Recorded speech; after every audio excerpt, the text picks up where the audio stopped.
Naniniwala ang dating PBA player na si Brian Faunto na malayo ang mararating ng Converge rookie big man na si Justin Baltazar sa Philippine Basketball Association o PBA. Para sa detalye, narito ang report ni teammate Paulo Salamati.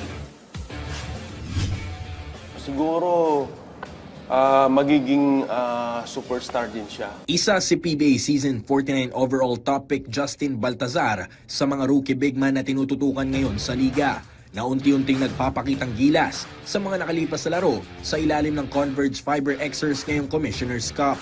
Mula sa guidance ni PBA legend at League's 40 greatest player of all time na si Danny Ildefonso, malaking tulong umano para kay Balti na katuwang sa paghasa ng kanyang talento, si The Demolition Man. Sa panayam ng PTV Sports, ibinahagi naman ng isa pang PBA legend big man na si Brian Faundo ang kanyang opinyon sa nakikitang pagpasok ni Baltazar sa PBA.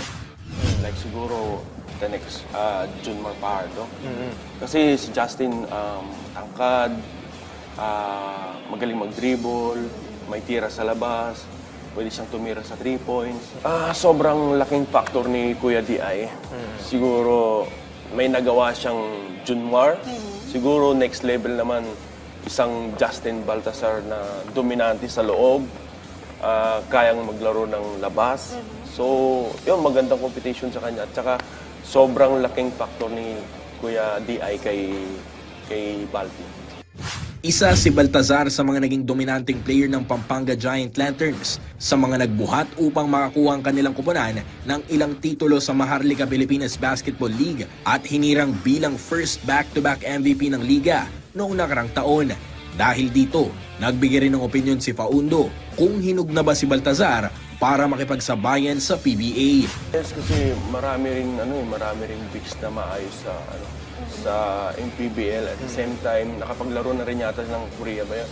Yes. Yes. Siguro yun din yung experience niya to play in a PBA.